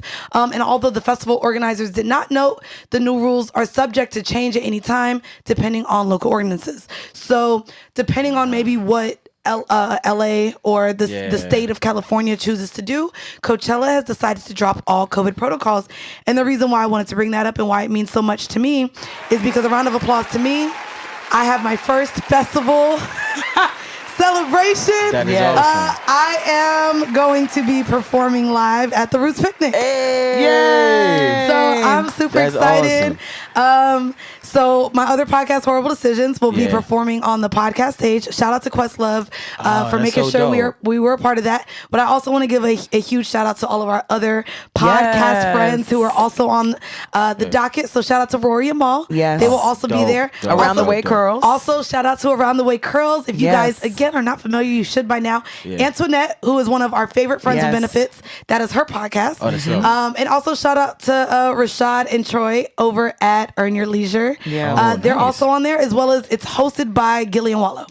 That is really so. It's gonna be. Roots Picnic this year is gonna be fire. It's gonna be fire. I don't already have like how many comps I got because I'm pulling up deep. A bitch done already booked her hotel, and that shit ain't till June. So you guys can catch me on stage.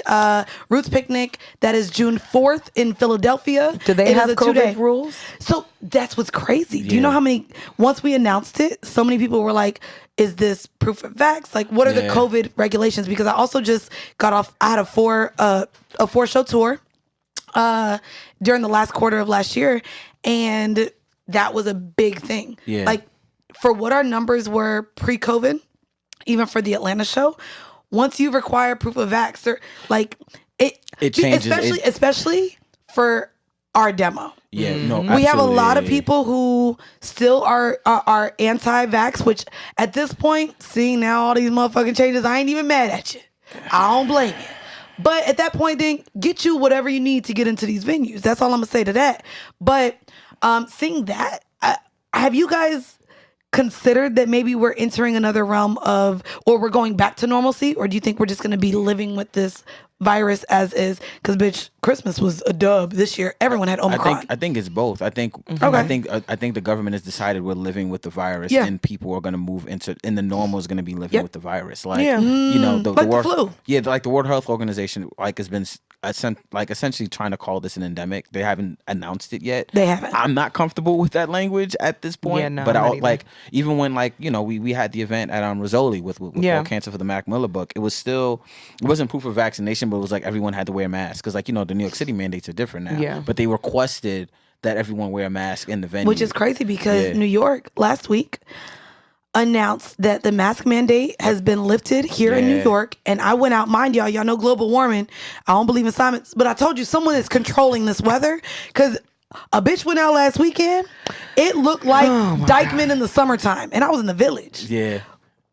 In February, my nigga, it was a lot outside. It was a lot outside. And I'm just like, to the point where I went to Tao, and I come out, bless this old black lady heart. So we walking out without our masks, cause bitch, if you only whatever. So she literally, so literally, the man at the door is still checking everyone's vax cards because it's still New York, and she's like, oh my heavens, no one has a mask on. Oh my heavens. Oh my heavens. Literally, that's what she said. Old black woman. I love it. And she's putting on the blue, like you could tell she's trying to put it on, but she's noticing that no one around her has a mask on. And so as me and my partner are leaving town, she's just like, oh my heavens, no one wants to wear a mask anymore. And I'm just like, it's over now. It's over now. That's a wrap. Yeah. Especially here in New York, I think that we've experienced it much different than my compadres in fucking Florida and Georgia. In Houston, in Texas. First off, let me tell you, I'm on the phone with my mama, right? Shout out to Mama Tammy. I'm on the phone with that hoe, and she's like, Amanda, you sound muffled. I said, Mom, I'm wearing a mask. Something you haven't done in the last 2 years. But that's what I'm doing. I'm wearing a mask. It's not my phone. I'm wearing a mask and I'm outside in New York City. But I mean, damn, Mama Tammy. It's damn Mama Tammy. She's living. It's a different life. It's a different world in Florida. It's different. And like even here in New York, when I'm seeing, like I was reading some article in this business owner, he was in the tri-state area, and he's like, I've been following all the protocols and procedures. I'm vaccinated. My family's vaccinated. We're boosted. He's like, I'm just tired. I think folks are, at this point, everyone's folks tired. are fatigued. My mom said that too. She's tired. My mom was one of the first to get vaccinated. She was boosted as soon as she possibly could. Right. And she, and still caught COVID. So at this point, it's like, and still caught that shit. And now, but I think there's a sense of relief. Unfortunately, there's a sense of relief in having, mind you, and one of her very close friends passed away from COVID like 2 weeks before Christmas, which was really devastating. Yeah. But he had a lot of pre-existing conditions. Gotcha. He had COPD. He had diabetes. Like there was a lot of other issues that were that contributed to his decline of his health. But she was telling me like, I know it's sad to say, but I'm relieved that I've had it now. And I feel like a lot of people who have had it were kind of relieved. I mean, I don't know if I feel relieved because I had it really bad. I was really sick over Christmas. I don't know if I'm relieved to have had it, but I definitely think there's a sense of peace knowing what it was for me and understanding now what the experience was. Yeah. And I mean, I think with Coachella, this feels like more of a legal move than anything else. Oh, you think so? Well, yeah, because at this point, if they're not requiring anyone and they're putting the responsibility solely on the attendees, then it's not that if someone dies from getting COVID at the arena, they were aware of the situation. It's not as if, well, in light of them having all of these precautions, someone still died from COVID. You know what the risk is at this point. You know what the risk is at this point. So you're willingly participating in no precautions whatsoever. And I mean, I think that's a smart thing to do for them. If you step out of your house, 100,000 people. If you step out of your house, though, let's be real. Like I think it's stepping out of your house and being in the desert with 100,000 people is very different. It's a fucking joke that when you fucking have to book a flight, you have to say, I haven't been exposed to anyone in the last 14 days. I haven't done this in the last 14 days. Yeah. It's to me, it's full of shit because if you go grocery shopping, if you're outside of your house, the way that there was no way to track even who you received this shit from, understood this is 100,000 people. In New York City, if you hop on the train, if you're waiting for it, if you go grocery shopping, and in a lot of cities to where to me, if you go grocery shopping, period, it only takes one. It's that same thing. Like, it reminds me of the Tyler Perry movie.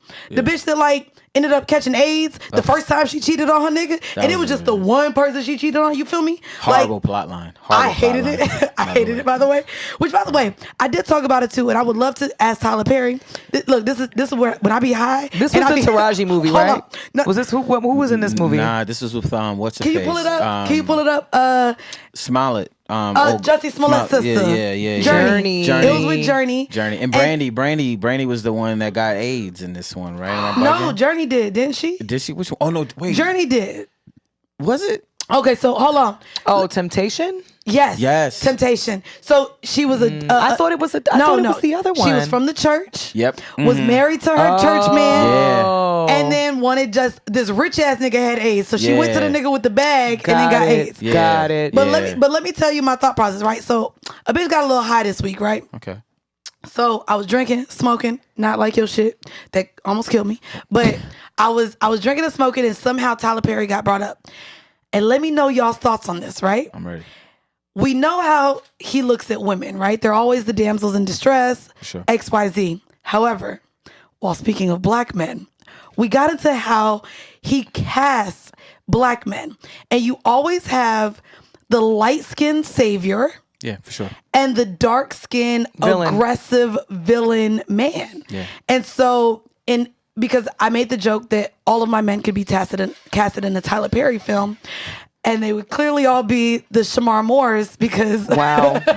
Shout out to Shamar Moore. Shout out to Shamar Moore. Not his braids in that goddamn film. Horrible. Cut it out. Horrible. I would not allow any of my men to wear them lace wigs. Don't do that. However, it was... And the trucker hats on Soul Train. The dance moves on Soul Train. I hate when Shamar danced on Soul Train. He used to annoy the shit out of me. Like, and he who just always make found this him? face when he just do and he's looking at the camera when he's dancing. He had muscles. How else do you dance? So uncomfortable. It is true. Like when you buff like can you get him out of here with this G-Unit tank? I'm buff niggas can't dance. I'm sick. It was too much. But it was really interesting the way we talk about how... Yeah, he did. He had that U-neck tank. How like black families are portrayed in television. Yeah. And the strides that Tyler Perry has made, and we talk about it, he has his own fucking exit in Atlanta. Yeah. The fact that there's still that level in the way that he casts even black men in his films is quite interesting, and I hope to see a change in that. I would hope so too, and I mean honestly, Temptation was probably interesting because it was two dark-skinned brothers, right? It was the dark-skinned brother. It was Lance Gross, and then the other actor, and the dude that was mad abusive. It was. He was mad abusive. I forgot Lance Gross was in this. You're right. You're right. But I think Robbie Jones. Yeah, but. Generally, like that is absolutely the format for the Tyler format Perry. for Tyler that's his formula. That's the formula. Why is that? Yeah, and I mean, I think that's like the old trope. You know, it's the I'll be sure idea. You know what I'm saying? Where the light skinned brother gets to come in and be the savior and cure all. And speaking of light skinned, I'll be sure ain't save nobody if Puff Daddy is legally the father to your son. I hate you. You ain't saved nobody, bro. Puffy did. And listen, you talking about light skinned niggas with braids. The way Trey Songz keeps landing in the tights. I feel like Shamar Like, what Moore is he needs to be doing? our cover art. No, I'm weak. Because Burgled. He burgled a spot on this goddamn stage. I'm weak. That's what happened here. I'm the weak. shimmy. It's the shimmy with this. Is this two shirts? Yeah. One is like two shirts. it's That's one is the the best. compression. I love this. One is the That's our favorite. This is the best right one. there. This is What the is that best doing? one. Like and then he's The pelvic Look at me thrust. hump. Look at me I'm hump. so mad. Yeah. I'm so mad. Soul Train was different back in the day. I don't know. doing? I wasn't doing? alive that back in the day.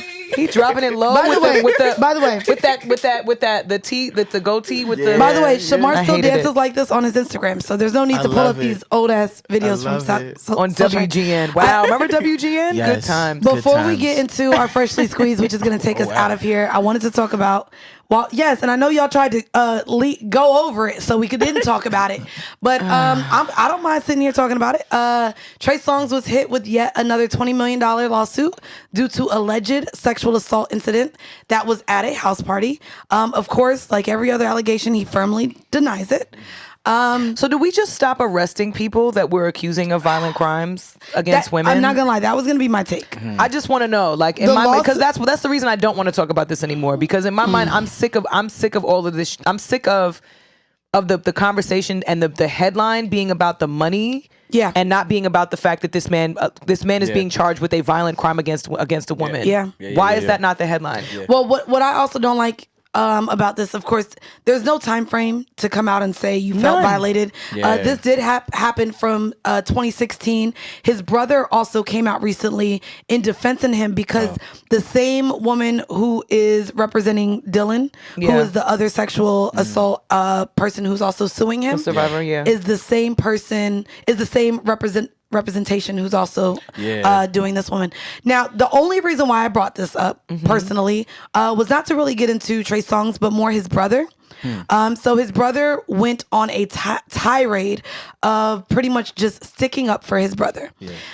And I mean, I've talked to you about, so I recently just had someone from my family just get out. He did 10 years for sexually assaulting.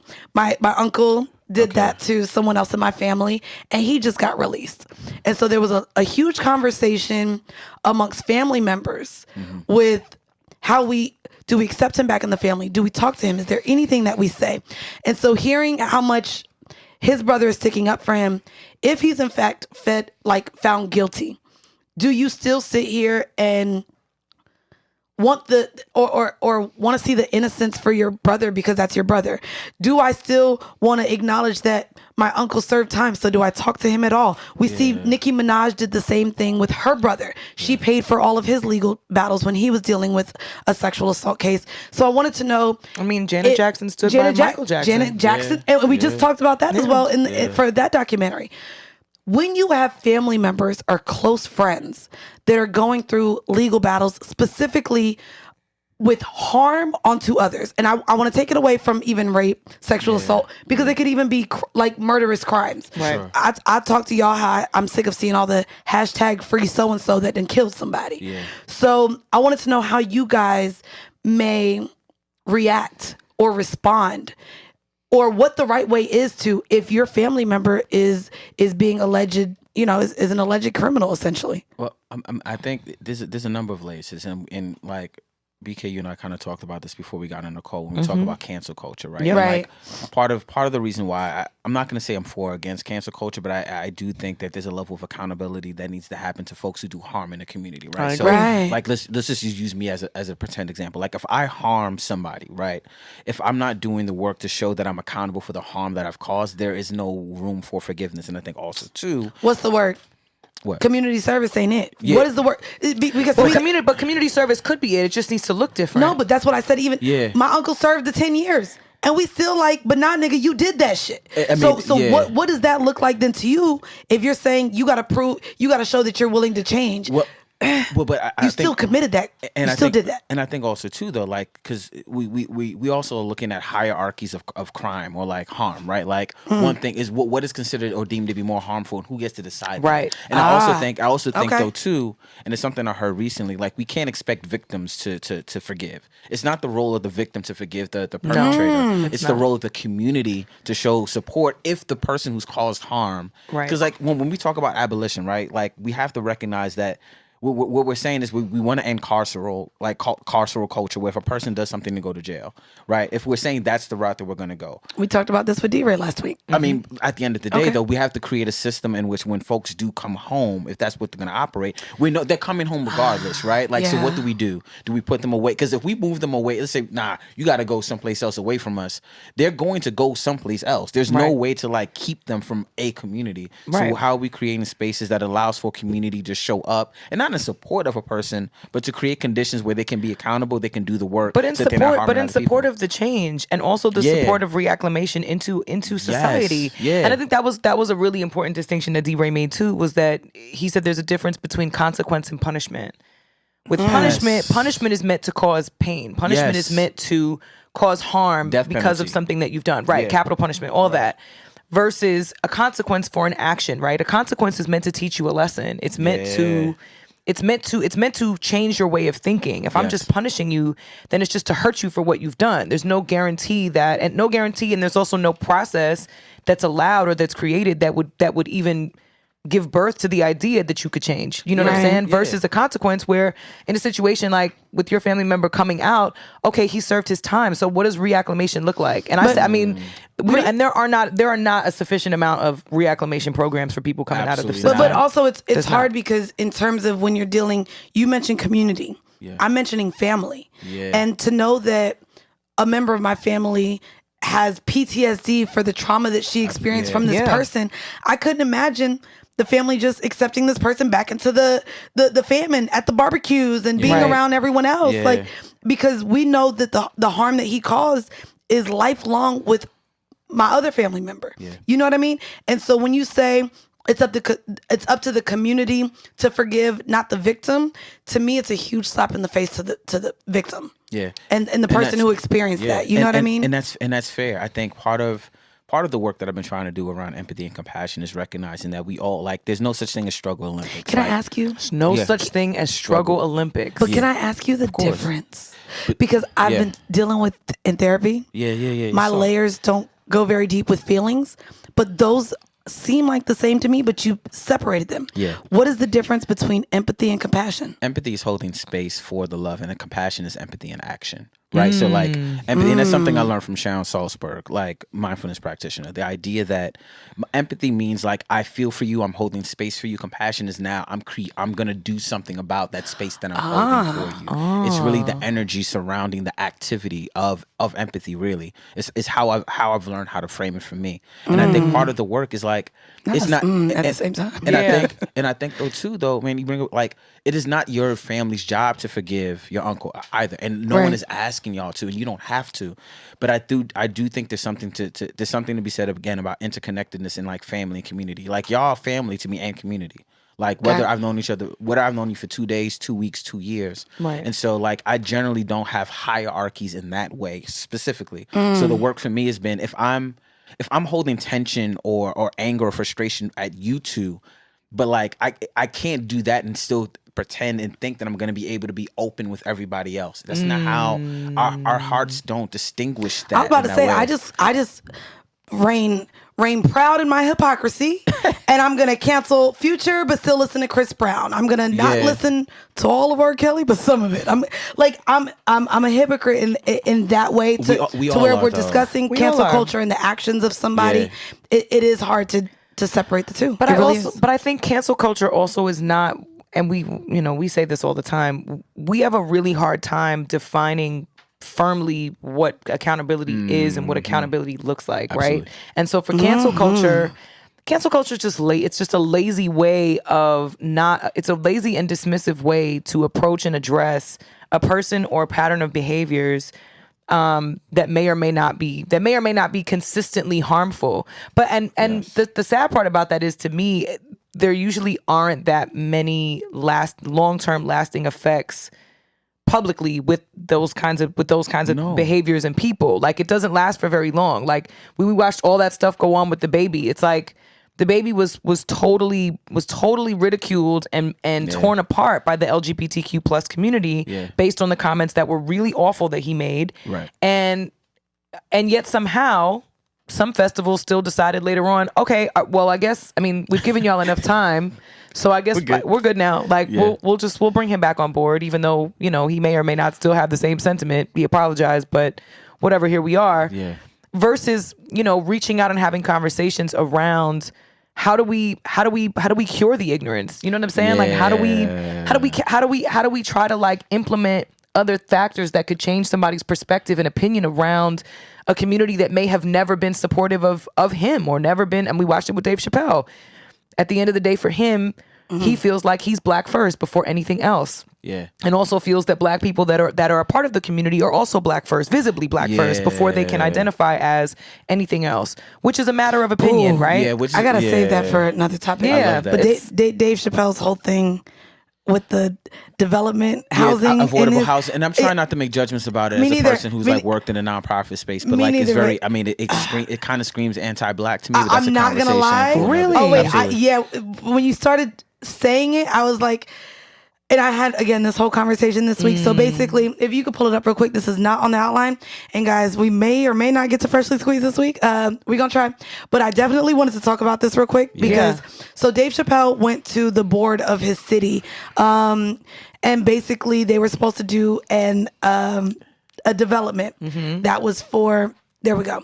It was affordable housing, and it's supposed to go, you know, the city where he talks about he can hit 60 miles per hour in his driveway. Yes. They're trying to bring a development that brings affordable housing.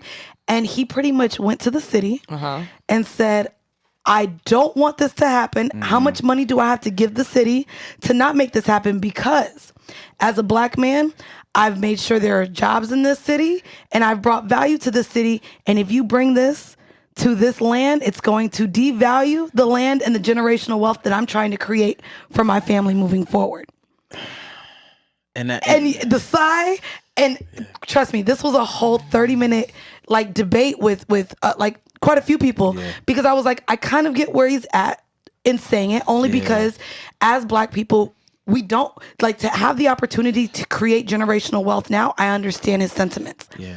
However, to also kind of let me know your thoughts on it, because this went all over the place when I had my conversation. When we talk about community, I think my problem tends to be, especially like I tweeted something recently, like don't think these rich black billionaires are your friends. That's why they're hanging out with Trump. Yeah.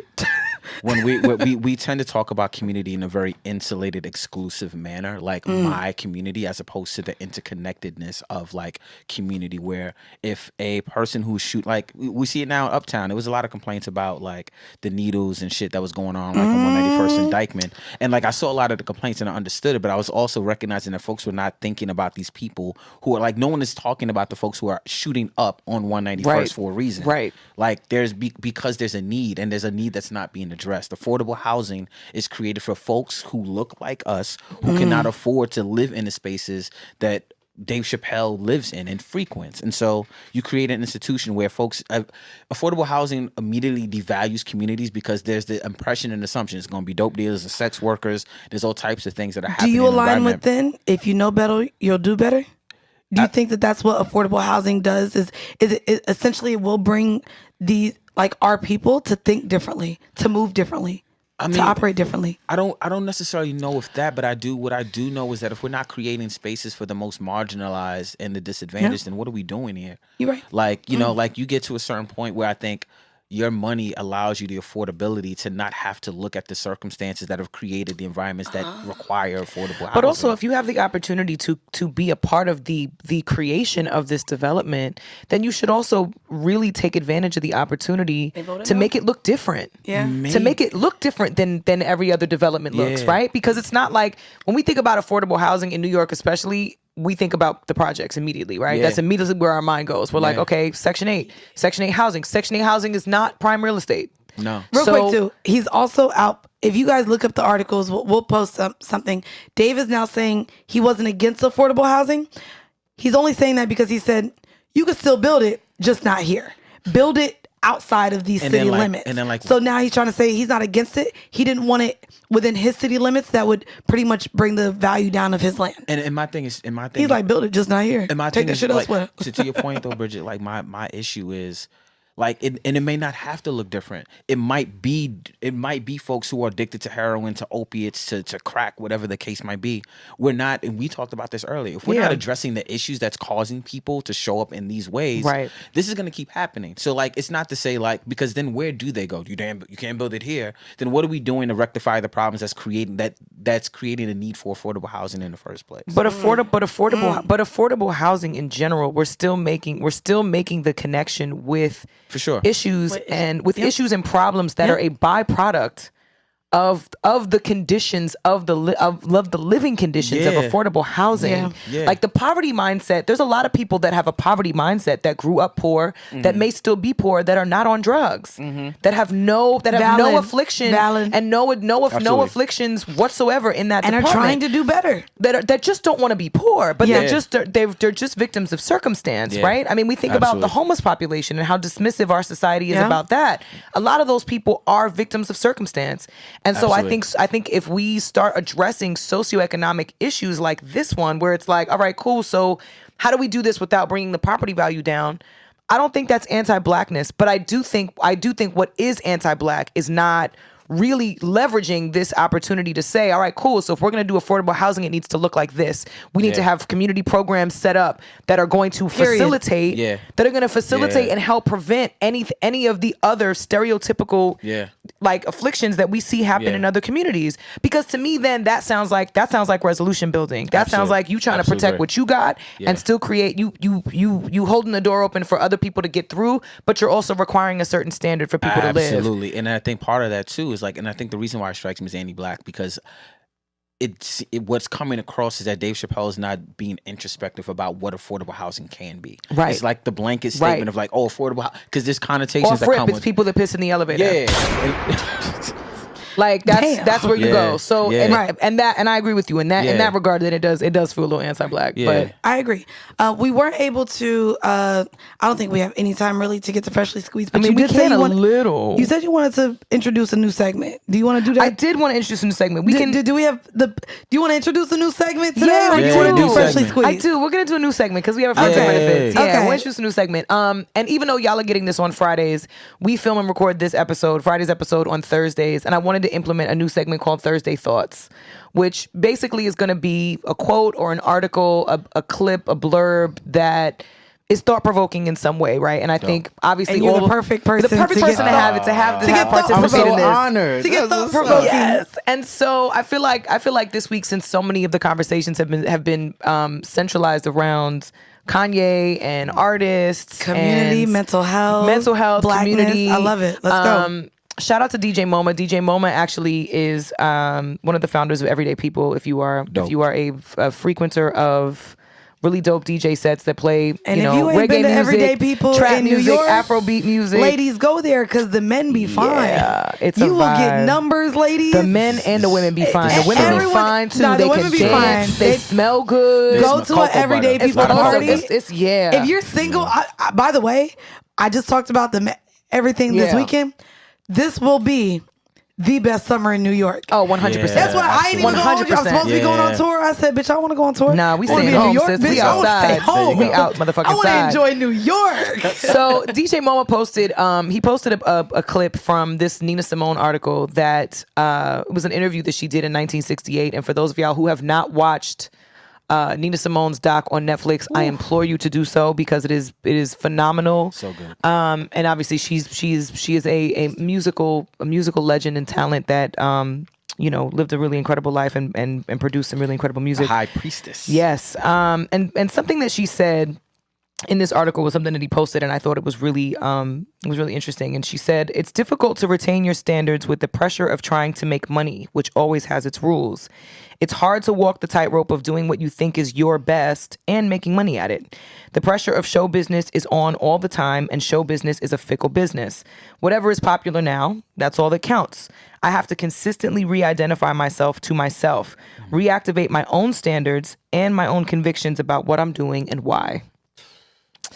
And I guess the question I wanted to pose is really, how do you, whether it's Kanye, whether it's Nina Simone, whether it's Trey Songz, who's facing this scrutiny and being charged with the violent crime against women, how do you maintain, as a creative, how do you maintain your sanity and your integrity when all the odds are stacked against you, and not life odds either, like professional odds stacked against you? And Nina Simone was a nonconformist pioneer at, you know, on her worst day. Yeah, and I mean, and suffered for it. And suffered for it tremendously. And I've brought this up a lot, I think, today, but this conversation's been coming up a lot for me now. And I think it's the requirement of the community to show support for folks who are being daring with their artistry and like supporting them with their dollars and not just with like their social support. But how do you find your community?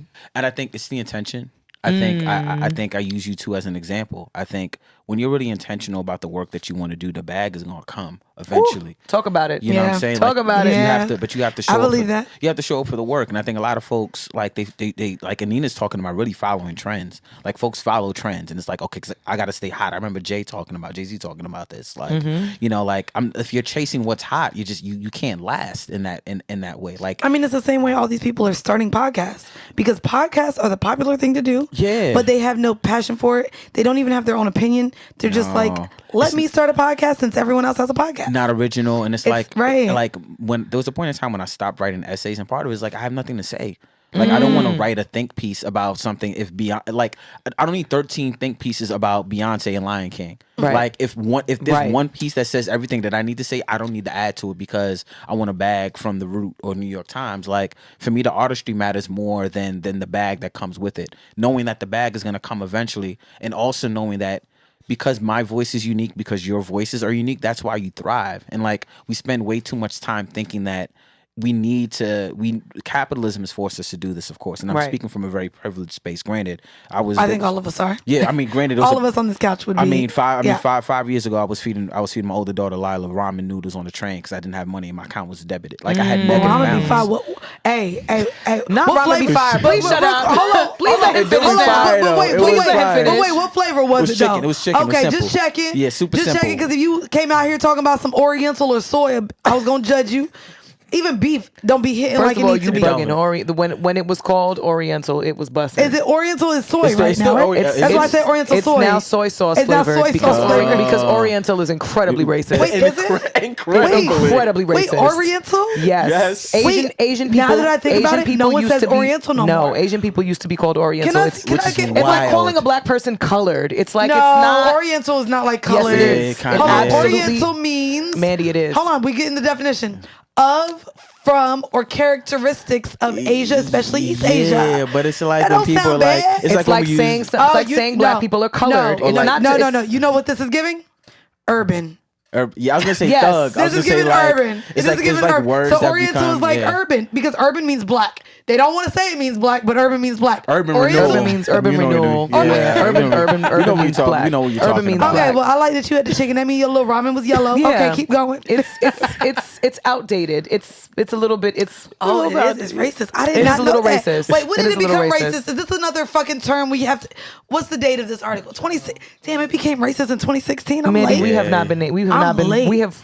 Oriental has been frowned upon for at least You have been- 6-7 years. I ain't You gonna are hold you. somehow. I Yeah. filled in. I just made some old ass oodles and noodles because them bitches said Oriental on it. Because I now swear the to blue God. the blue package now says soy It sauce. does say definitely soy. does. That's why I definitely said Which to me Oriental is realized like soy. no, it's That's why I giving said ginger. Oriental. It's giving ginger, but it's good. It's too It's good either salty. way. It's too salty. I ain't gonna hold you. That thing's salty as A fuck. lot of sodium. A But lot yes, of sodium. but yes, All we of- are sorry. we are Okay, you very were we are feeding, very sorry. we are very privileged to Yeah. now not have been in that space. Bitch, I still make oodles and noodles. But there's work, but then also I think and like social media does a really good job of that, where like it's because you don't get to see the work. Right. Like I think which is interesting about even the Kanye documentary, like this idea, like we are so driven by like what we see as like the successful model and don't get to see the background work that's happening to get you to a Roots picnic stage, right? Yeah. Or like there's things that need to happen, but a lot of that is intention.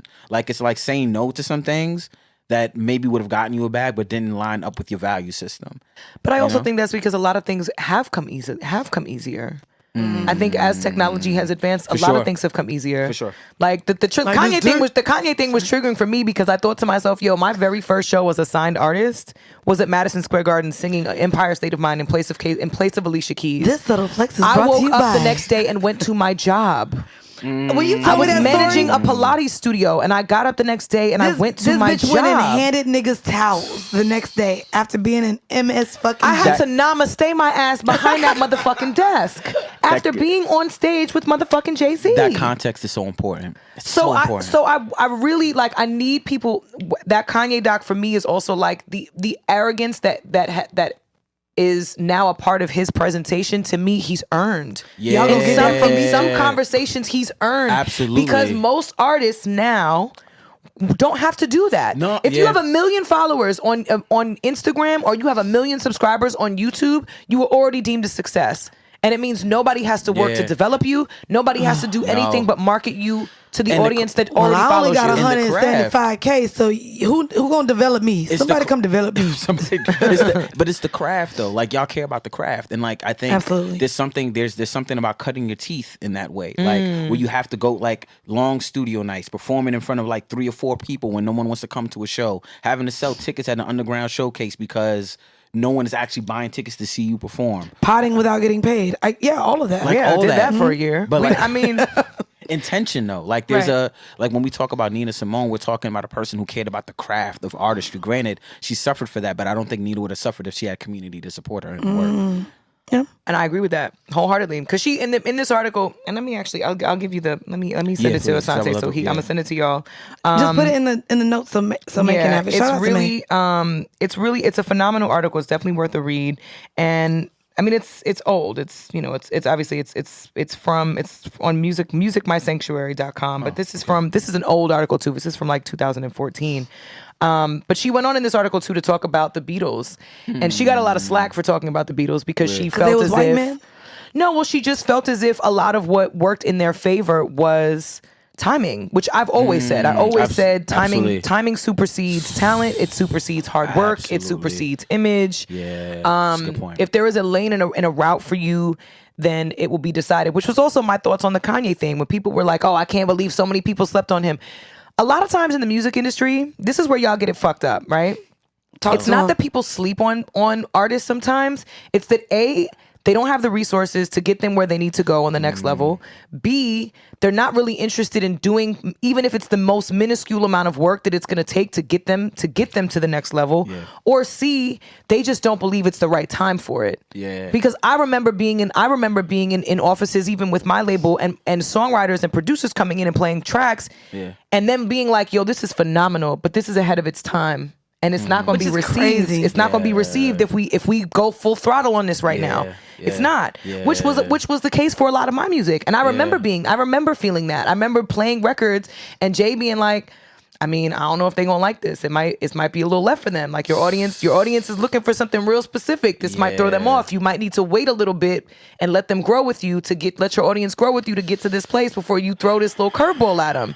Which isn't necessarily the label or industry people writing you off. Sometimes it's just that they know the power of the timing. Or they also just don't know what to do with it. Right. Yeah. And so I think they don't want to waste their time. They don't want to waste your time. I don't know if we can make this work. Yeah. So therefore, let's table it. But she said the Beatles are very lucky. What has happened to them has nothing to do with them in a sense. They came along at the right time. Attention was focused on them. They've had the chance to grow in almost any direction they wanted. Very lucky. Not exceptionally talented. They may be, but they're just starting to create. They have just discovered that they have talent, friend. Fate was good enough to give them time to think about their talent, to develop it as they please without fighting everybody around them. Most artists who are really in love with what they do fight everyone before they get anywhere. Yeah. They do. If they're in love with what they do, they fight everyone to get where they need to be, which is why it makes the reward so much sweeter, right? When they finally get the success.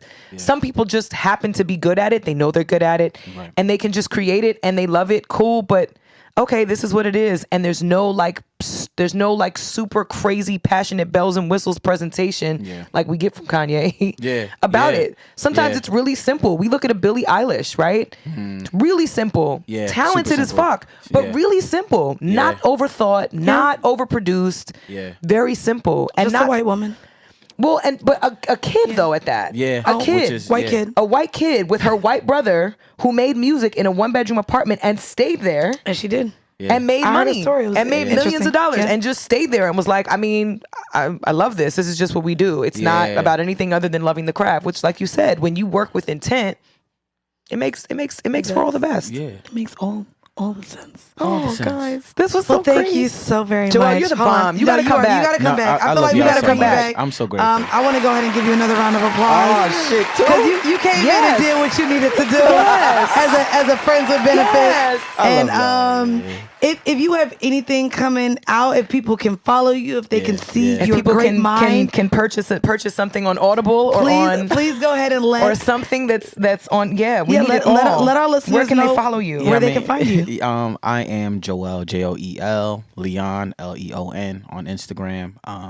That's where all the stuff is, like the music, the poetry. I mean, the Poetry is out of this world, by the way. Can we get you on here to do like a spoken word? Absolutely. We're gonna do that. Maybe Absolutely. for Patreon. Absolutely. I love So, y'all. Like, just let me say the word. I'm here. Yeah, Say we love less, that. because listen, the way we at 2 a week, we might need you. Every couple months. I'm not joking. Like, I mean, community. Like, for me, it's like Amazing. I like, especially black women, man. Like, y'all, Come on. I'm here for Thank it. you. So, like, for me, it's like just say the word. I'll make the time. I love this for us. And guys, I guess before we get out of here, I'm gonna play something that has been playing everywhere. Sweetie and her Closer. Oh, Just this because sounds like a Weekend Doja Yeah, record. A little bit, yeah. Oh, it's this is giving giving that. Doja. Oh, wow. it's giving Doja. This is her? Yeah, her This is Gabby? and Saweetie. Yeah, right. Look, not Gabby. Calm down.